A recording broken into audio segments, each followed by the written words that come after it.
Good afternoon, everyone. Welcome back to Book Bar and welcome to my March mid-month wrap-up. From March 1st to March 15th, I read a total of 18 books, which is like a record for me, but I was also trying to read a lot to catch up, to get ahead of, my Goodreads goal is 150 books, but my stretch goal is 365, and right now I am on track for that.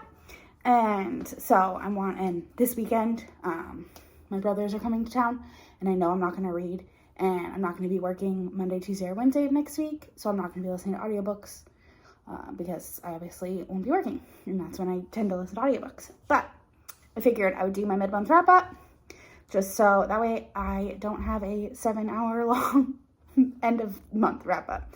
I still will do an end-of-month wrap-up, and I'll just briefly mention all these books, and then I will still do my stats and faves at the end of the month also, or in April also. So I will just get started and start with the first book that I finished. I always go in order of books, like how I finished them, not necessarily how I started them, because I tend to listen to an audiobook a day while I'm at work.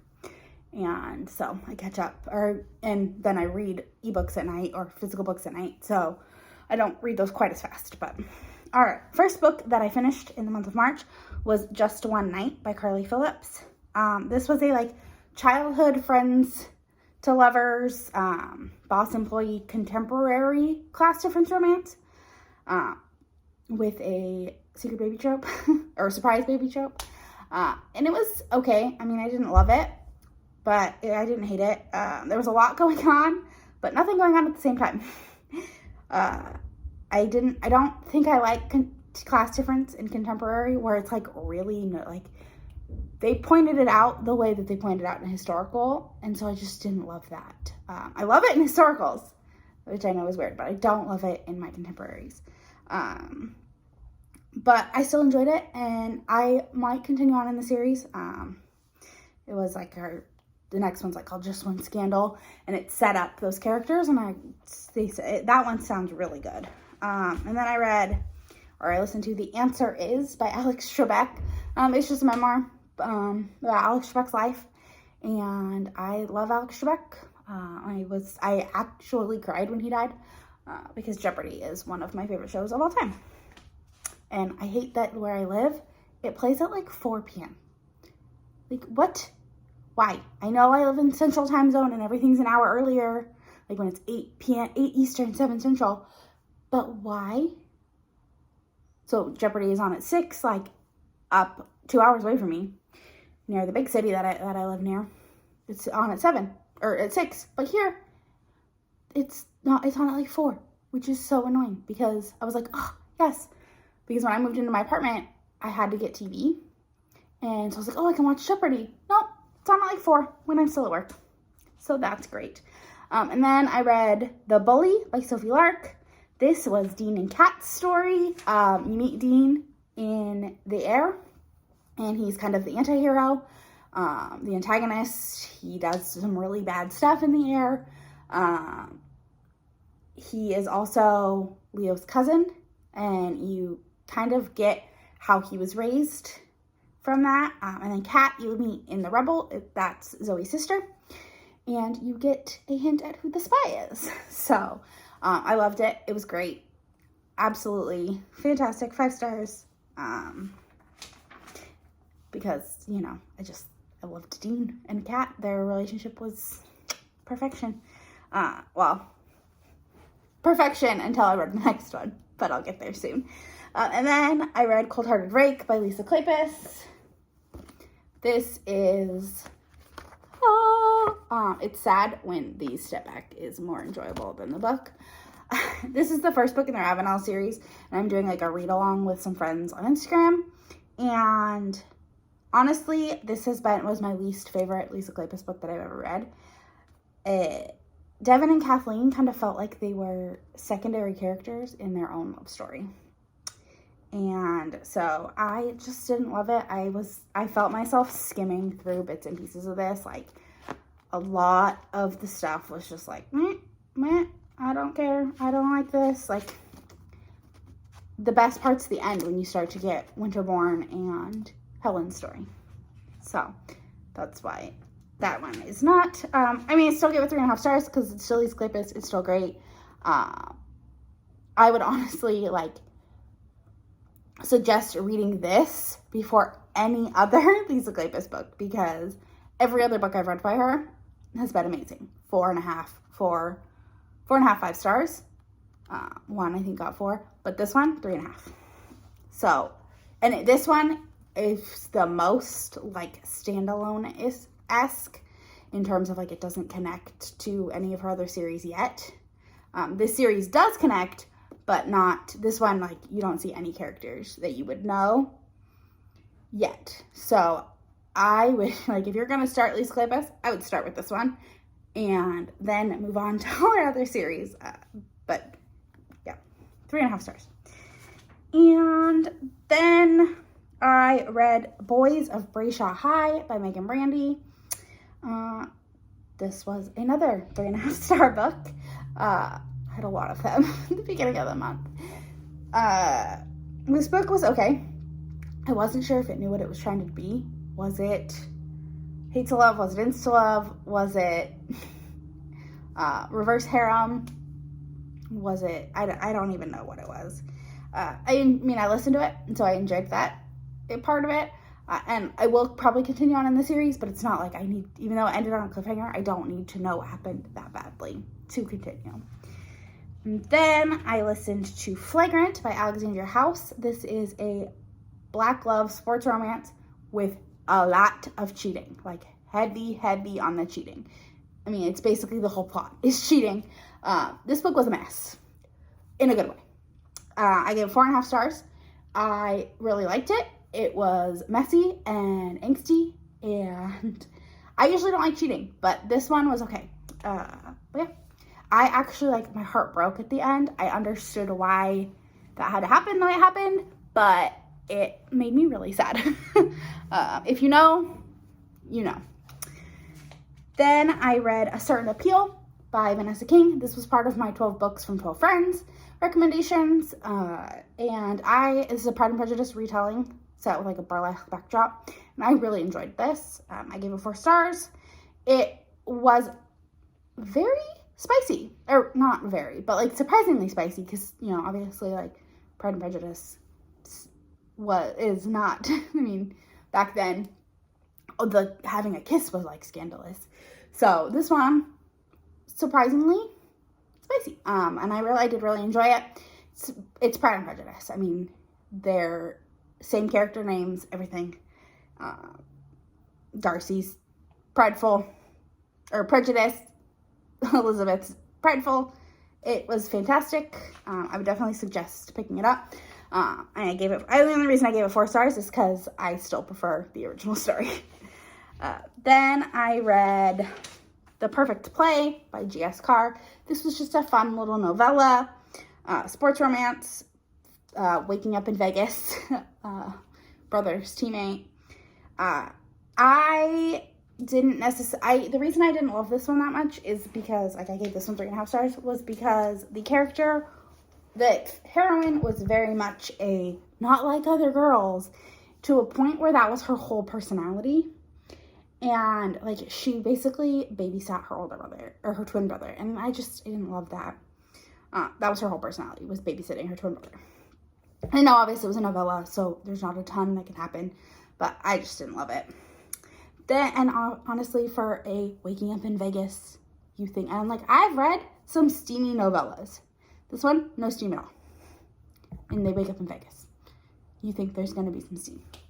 Then I read Mountain Delights by Vanessa Vale. This was a polyamorous erotic novella.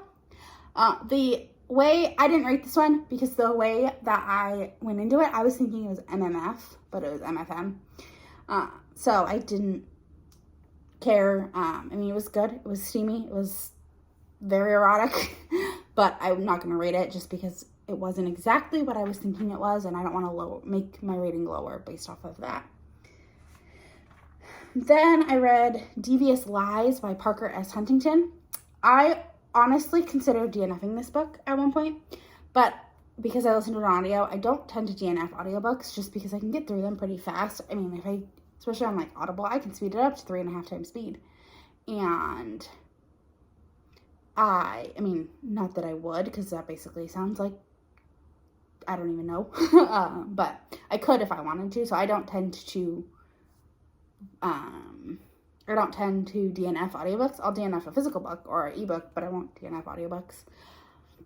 And I'm glad I didn't, because I ended up absolutely loving this story. I gave it 4.5 stars. It was age gap, hate to love, best friend's brother.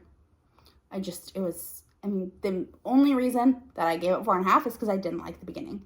The characters were very pretentious, and I hated that, but I loved their story.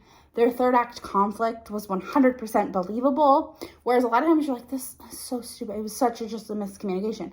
This one was not just a miscommunication. I mean, in a way it was, but it was the way that the miscommunication had to happen made sense. So I actually really ended up loving this book. Like I said, I gave it 4.5 stars, and only because I did consider DNFing it at one point. Then the next day, I read Your Dad Will Do by Katie Robert. This is another erotic novella, and this one I did rate. I rated this one 4 stars, because I knew what I was getting going into it. It was age gap, ex-fiance's dad. Erotic good time. Lily finds her fiance cheating on her, and she goes and hooks up with his dad. So, loved that. It was fantastic. But yeah. Then I read The Spy by Sophie Lark, and I cannot tell you anything about this book because it's just all the spoilers. Every bit of it is a spoiler if I tell you anything. I can't even tell you the characters' names. But just know I absolutely adored this, and if I did more than 5 stars, which I know is a common thing, if I did more than 5 stars, this would be more than 5 stars. Just perfection. Absolute. I wish I could tell you about it, but when I say read these in the suggested reading order, read them in the suggested reading order. It will mean so much more if you do. So much more. And yeah. So I will actually be doing a Sophie Lark deep dive in a few videos, probably sometime in April. I have a few more books that I want to read before I do it, but I'm pretty close to reading all of her books. So I will definitely be doing a deep dive. And then I read, because I needed something that was short and quick to get through, I read Arrogant Assassin by Alyssa Cole. It's just like a 188-page book that I had on my bookshelf, and I picked it to read this month. It was actually really cute. When Emma spilt her drink on Ryder on the plane, it was hate at first sight. But, of course, he couldn't get, as much as she annoyed him, he couldn't stop thinking about her. So he takes her on a date when they're in Aruba, and then something happens, and he leaves without talking to her, but turns out that they live in the same hometown, and yeah, they end up together. And of course they do. It was really cute. I enjoyed it. I gave it 4 stars. Then I read Roman by Sophie Lark. This is the 3rd book in the Underworld series. It was a fun, easy read. I seriously think I read it in like 4 hours. Not even. Probably more like 3.5. Because we were doing like 45-minute sprints, and it had gotten to 50% within 2 sprints. So, hour and a half, so 3 hours maybe I read this book in. I think I slowed down a little bit at the end because I was getting tired because it was late. But this is Roman Chernigev. I think that's how you say it. And Mila Drozdev, who is actually Sasha's sister. Sasha is the heroine in Snow. And this was a bully romance in high school. Like, there's one chapter of them in high school where he was a bully to her. And then the rest of it is there's a 5-year time jump, and then the rest of it is them falling in love. And I absolutely thought this was so cute. He was very much gave off touch her and you die vibes. Like, woo. Like, I don't know how people, if they read this book, how they don't put him on touch her and you die. Because he is definitely that, and I gave this one 4 stars. The only reason I think I gave it 4, I probably would have given it more had I not literally just finished The Spy the night before, and that is just utter perfection. So this one got 4. And then after that, I picked up Dom by Sophie Lark, which is Dom Petrov, who is Ivan's younger brother, and Lara. And Dom and Lara are Adric's parents, and Adric is the hero of The Savage, which comes out this week. Can't wait. And so I wanted to get to his book so that I could see his parents before reading Adric's book. And oh my god, this book was so good. Like, I absolutely loved it. And there is just, he's so gooey for this girl. And he, again, touch her and you die. He would do anything for her. And I find it even better, like, knowing his story, because if you've read, which I had read The Bully by this point, and Dom is still so in love with her in The Bully, which is clearly many, many years later. And there's a line in The Bully where he says, because there's all these like dancers and he's like standing off in the back like, nah, and someone says to him, oh, you're still so faithful to Lara, and he goes, why drink from the toilet when you have wine at home? And oh my god, that was beautiful. That line is beautiful. Like, I had to go back and read the section where they talk about Dom in The Bully, because I couldn't remember what he said, but I knew it was something. Oh my god, it was just, so sweet, and I loved it so much. Then I read Of Blood and Fire by Ryan Cahill. This was the officially unofficial book club, which is the late night crew of Mel from Eleanor Reads, Rye from Rye's Reading Corner, and Cassidy from Covers with Cassidy. It was their book club book that people were reading on Sprint, so I decided to read it. This was completely out of my comfort zone. It was a high fantasy, and there's no romance. There's dragons. I was super confused. I don't know. But I gave it 3.5 stars because I had a decent time reading it. I might continue on in the series. Like, I was compelled enough that I read the whole thing. I didn't put it down. I didn't DNF. I didn't even consider DNFing it. I really did. I had a decent time with it.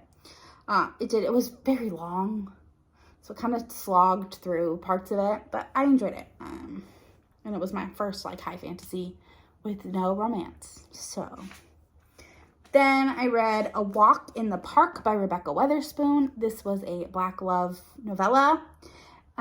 Forced proximity. It was cute, fun. There's a mix-up at the animal shelter, and Andre and Janelle decide to share custody of this dog, Zeus. And of course, they're going to fall in love. They had an instant attraction to each other, which, it's a novella. Most novellas are instant love. So that doesn't bother me.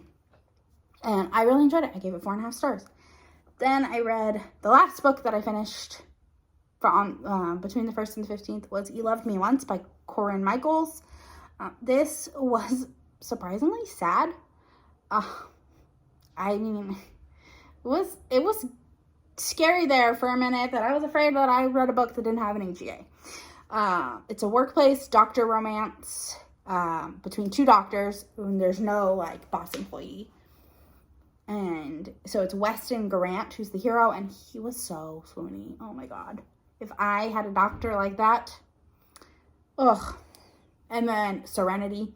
Adams is the heroine, and she is the top gynecological oncologist in Chicago, and she's on the brink of having a breakthrough medical trial and clinical trial, and things are looking great. She's got this hot doctor that she's sleeping with, and she doesn't want, she's been burned in the past, so she doesn't want anything more, but he's like, girl, I just want you. I will be patient. I will do everything. And then someone comes and threatens their happily ever after. I will not say more than that, but it was very good. I give it 4.5 stars. So that is all. I am currently reading Marrying Winterborn by Lisa Kleypas, The Rivalry by Nikki Sloan, which I am loving, and I might finish it right now, and Empire of the Vampire by J. Kristoff, which is taking me a long time to get into. After reading Of Blood and Fire, I was like, let's do this high fantasy thing. And I love vampires, so that's why I went with Empire of the Vampire. But I don't know. We'll see. I've considered DNFing it. But I think it'll get good. It's just not my not my normal genre. So I'm struggling with it. But yeah. Let me know down in the comments what you read. What was your favorite read from the first half of the month of March? Let me know. Like, comment, subscribe, all those fun things. And I'll talk to y'all in the next one. Bye.